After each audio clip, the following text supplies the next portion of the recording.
We're now on Daf Mem Beis Omid Beis. The Gemara asks the following question: V'hoshi puyon to ikar avodas kachom kayemes.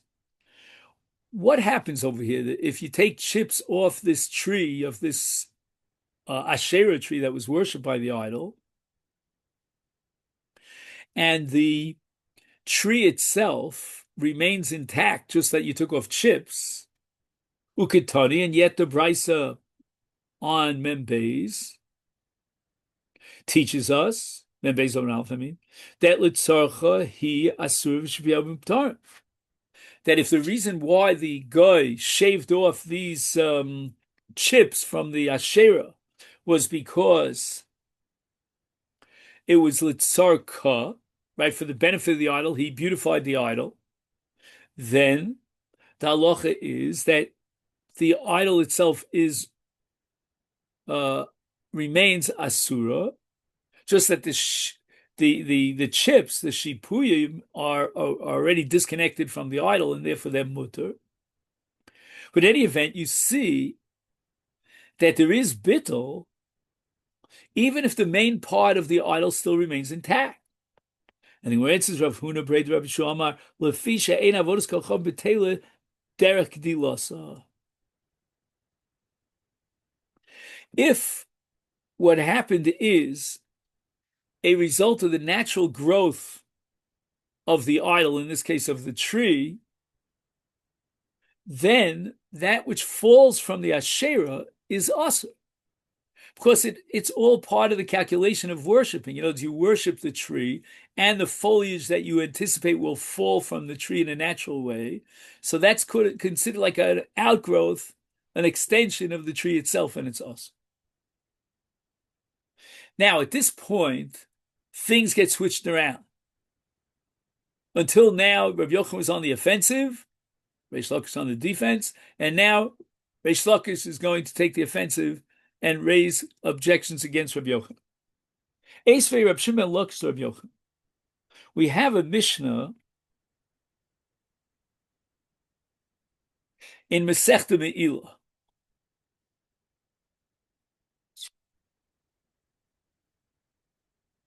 Now, this is the part of today's daf that's somewhat, I'm understating it, is somewhat complicated, but we'll try to do the best we can.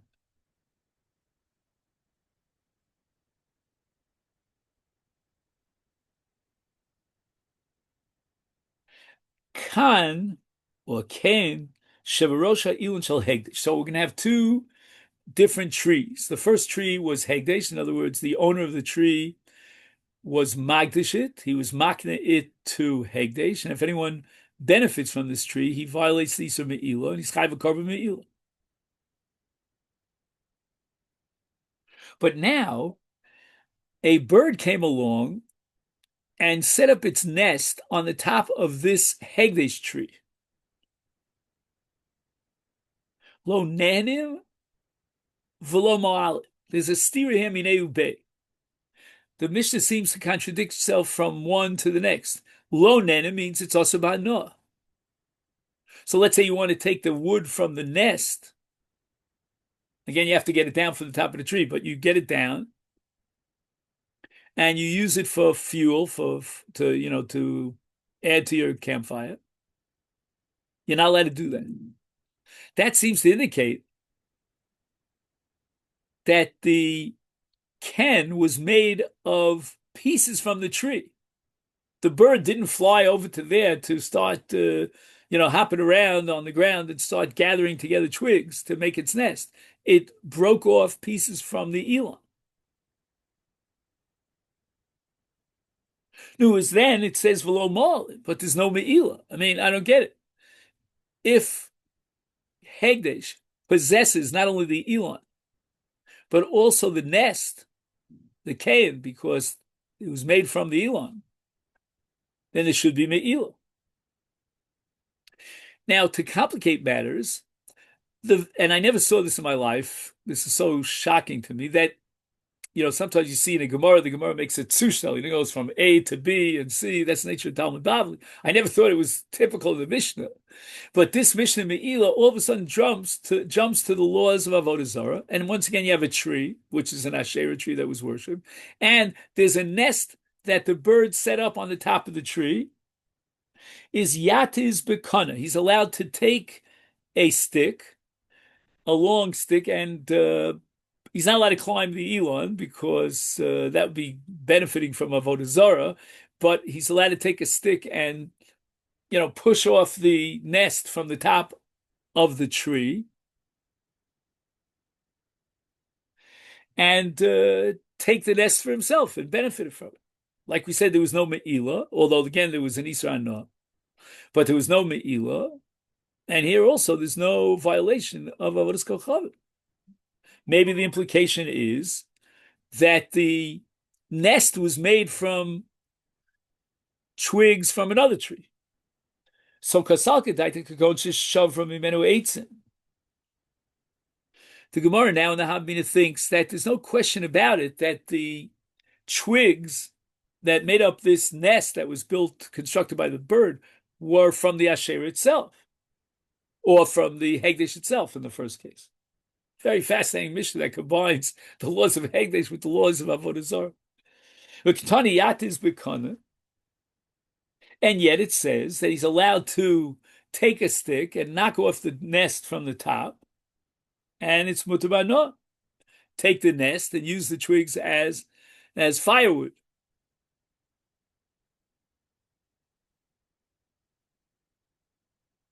Now, the Gemara assumes that the act of the bird, when the bird takes off pieces from the tree, is no different than the wind that blows something over. It's part of the natural forces of the universe.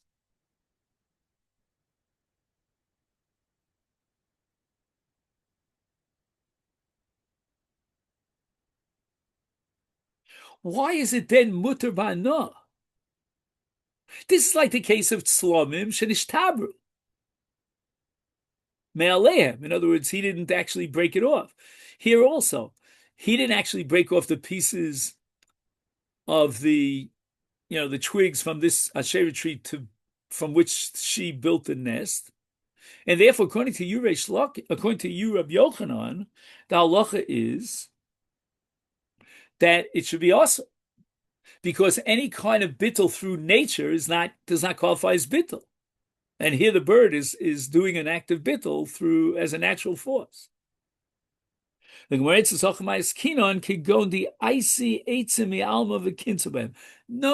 you made a mistake. It wasn't that the bird took pieces from the tree itself, the asher itself, but rather she gathered together twigs from wherever. And those twigs obviously have no connection to the asher. There's no Avodah Zarah here. And Dekonami, I could support this interpretation of the Mishnah. The Katani Gabi Hegdesh, if we check out the parallel in the Reish of Hegdesh. And what does it say in the case of Hegdesh? It says, Lo Nenev, Lo Malin, there's no Me'ila. We understand that there's no Isur Me'ila because the bird collected these twigs from the world. Lo Nenev Rabbanan, the Rabbanan made Xera that you should not benefit from it. Again, it's not real Doraisa, even the Isur Hana, but Lo Molim Midoraisa. But when it comes to Me'ila, we're dealing with a carbon. There's no such thing as the Rabbanan here. It's all Doraisa, and we're going to establish that there's no Me'ila. Why is there no Me'ila? And the answer is the Holokachi. All he was Magdish was the tree. He wasn't Magdish, nearby twigs. And if you're going to say that the bird chopped off pieces from the Elon of Hegdish and built its nest, is therefore Milo Moel. Why is there no Me'ila? Me'ila means when you misappropriate and you steal from Hegdish. HaKadisha. These twigs were part of the Hegdish. Right? The Hegdish was the entire tree, including the twigs that the bird scraped off the tree. and therefore there should be me'ilah. The answer must be that these are twigs that came not from the tree itself. The birds found it elsewhere. Or it says midei area. Are you telling me that now that we medayek from the Lashon Mishnah to support Rabbi Yochanan, now what was a kasha against Rabbi Yochanan now becomes a proof on behalf of Rabbi Yochanan, a kasha on Reish Lakish? No, that's not so. There's another way of learning this Mishnah. And it means that even if I grant you that the twigs came from the tree itself, nevertheless, there's no me'ilah. Why? It's part of Hegdesh. The answer is it's Gidulim. So it means at time T1, Reuven was Magdish this tree to Hegdesh. And at time T2, the bird came along and chipped off pieces from the tree. Those pieces are called Gidulim. In other words, these are pieces of the tree that grew from Hegdesh after the Maisa Hegdesh.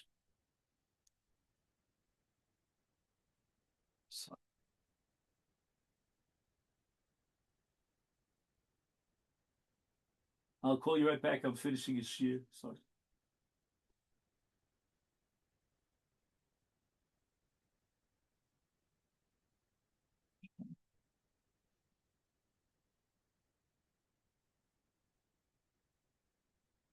Because Savar ein Me'ilah begidul. So this is a big sugya in Masechet Me'ilah, a great controversy about whether there's Me'ilah in Gidulim. In other words, you magdish a tree and then things grew from the tree. The bark expanded and there's more wood.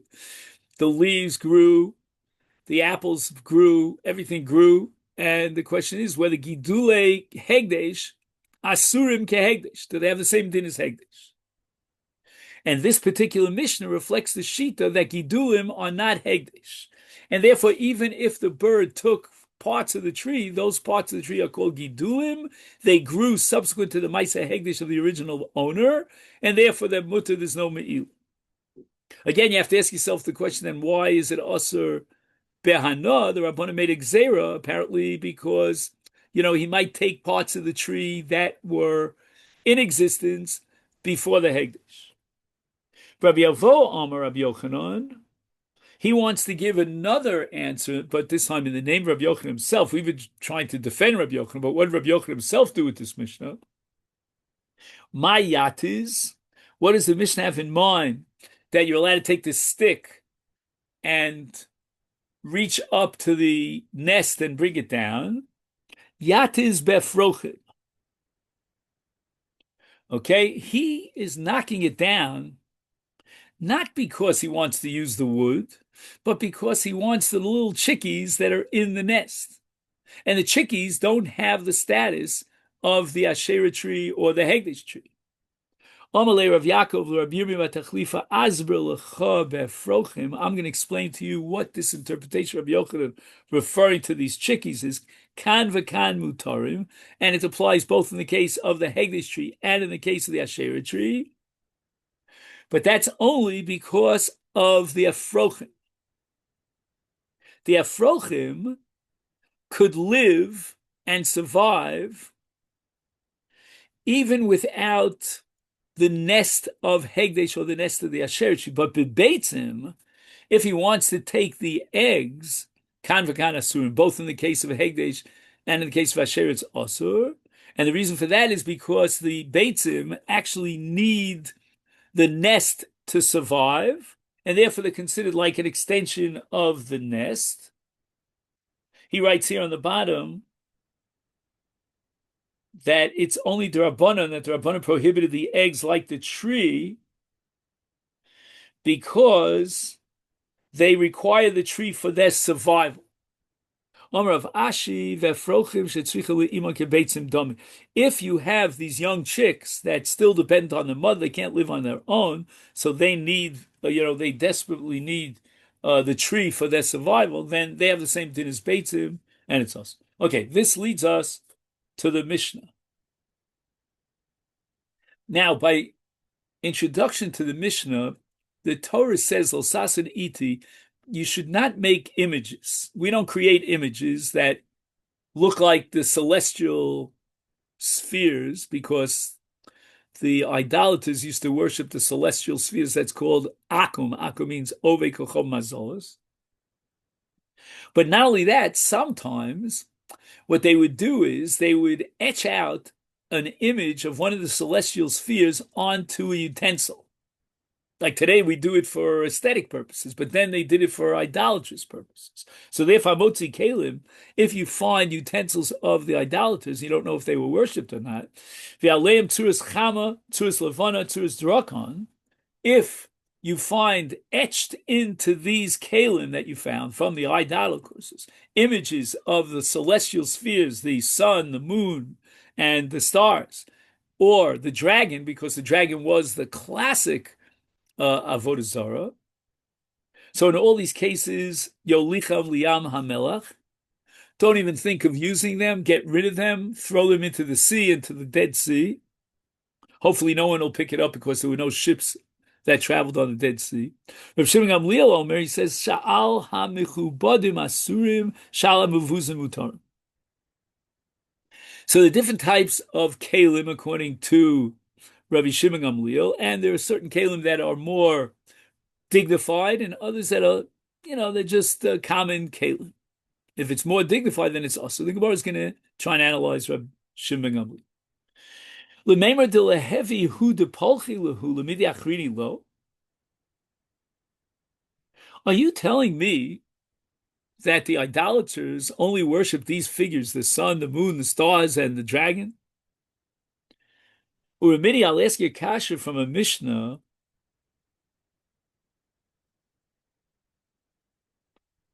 Actually, it's a Mishnah together with a Brisa. It's like a combination of the two. Hashochet l'shum harim l'shum gvos l'shum yamim l'shum nahoros l'shum midbar l'shum chama l'shum levona l'shum kochav mazolos l'shum michal saragodol l'shum shilshul katan arei elu zivchei mesa. If the idol worshiper shechted an animal and he did it for the sake of any of the above listed, and it goes even from the highest, Mount Everest, which obviously is, very impressive, all the way down to a little worm. If they are slaughtering for the sake of that creature, that's called Avoda Zara. There's Michal Saras Hagadol, and even a Shilshul Katan, a tiny little worm. And that's called Zivchei Mesim. You remember we had a hekesh between the body of a dead, which is Metame, and also Avodah Zarah, which is Osir Bano, like the body of a dead, like a corpse. That's why it's called Zivchei Mesim. And the question is, why does that Mishnah limit it to the sun, the moon, and the dragon that are etched out on these utensils? Forget about that. I mean, anything that could be worshipped. Now, basically, I think according to the Gemara's Kasha, you would never be able to benefit from a utensil from an idol worship because, whatever they put on the utensil, and apparently that was the common practice, that it could be that they worshipped it. Even a picture of a tiny worm. Omer Abai miflach lechol demashkei palche meitzar b'falche. If you're talking about worshiping anything, the idol worshippers would worship anything. They're not very particular. But as far as depicting a figure on a utensil and then assuming that they would worship it, only these figures, the sun, the moon, the dragon, those are considered significant. We believe that they depict it on the outside of the utensil and they worship it. But other figures, it's a matter of aesthetic beauty.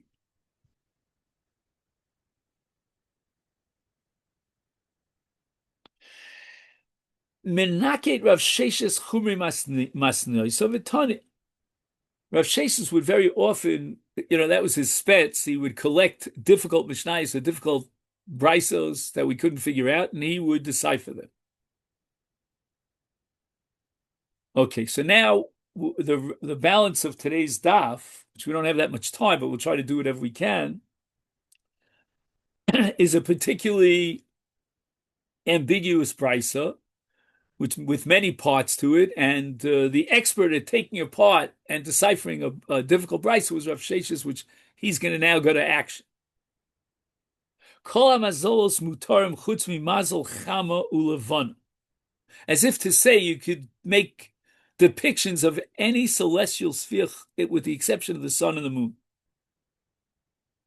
Also difficult. Kol partsufim mutarim chutz mipartsufei adam. And if you create a depiction of the face of any animal, except for a human being, then it's mutter. So there's a special halacha here, which we have to understand, of creating an image of the face of a human being. Just for your knowledge, I mean, I'm sure you know this, but way back when the camera was invented, there were Orthodox rabbis that wanted to say you're not allowed to take a picture of a human being. I mean, today, open up anybody's, door and you'll see 1,000 pictures from their children's weddings, of all the people who danced at the wedding. V'chol atzuros, the Brisa continues, mutaros chutz mitzuros drakon. Any figure that was made, what does that mean? Is mutar. We don't assume it was worshipped unless it's a dragon. Omar Ma. So now Rav Sheshes is going to take apart this Brisa piece by piece. Kol hamazolos mutarim chutz mimazal chama ulevana. Well, what's the case? I mean, you're allowed to create images? We know the Torah, as I said at the introduction, the Torah doesn't permit us to create images. So don't tell me the only images that are prohibited are those of the sun and the moon. Elaim v'yoseh, v'oseh kol mazolos misharia. You telling me that other celestial bodies other than the sun and the moon you're allowed to depict? V'aksiv lo tasun iti. Right? Don't make something with me, meaning as if to share me with some other being. Lo sasun kidmus shamoshe amshamshim lifnei amakom. Bamor. As God says, I'm a very jealous God. I don't want you to make any depictions of anything that's up there on high, that are really my servants. So that means there's a prohibition of creating images of any celestial body whatsoever.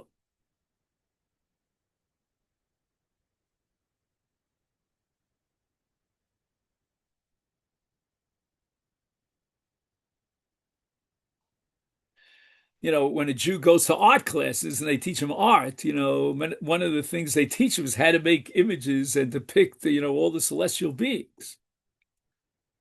So Van Gogh had Starry Night. Okay, Starry Night is only stars, so that for sure is a problem. We're going to have to say, and the Gemara is going to go back and forth.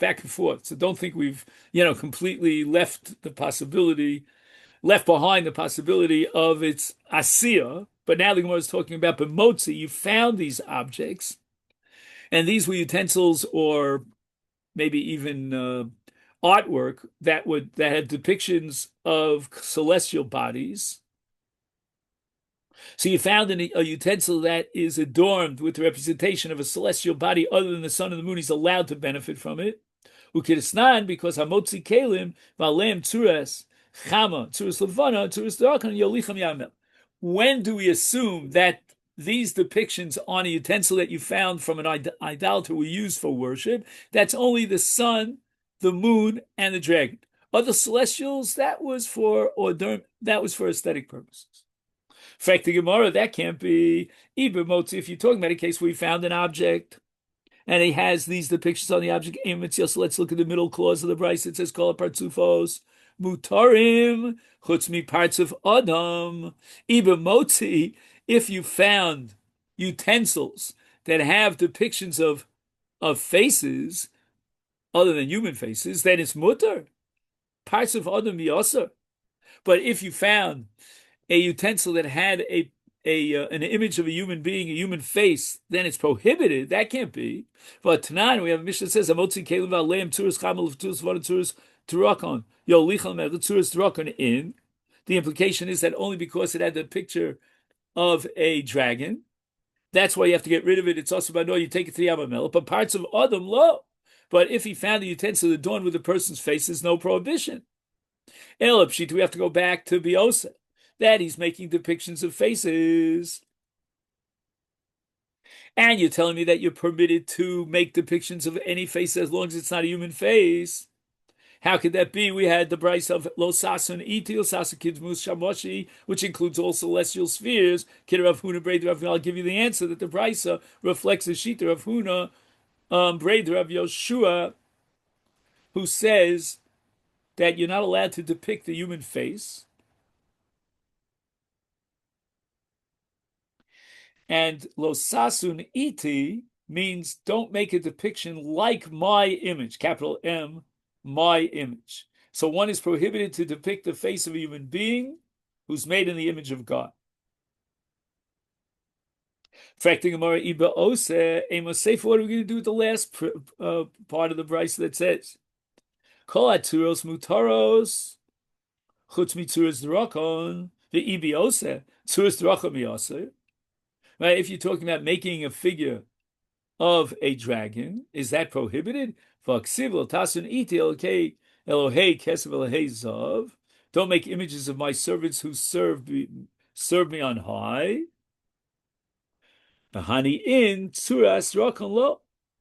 Which means that you're prohibited from making an image of a celestial body, but you're not prohibited from making the image of a dragon.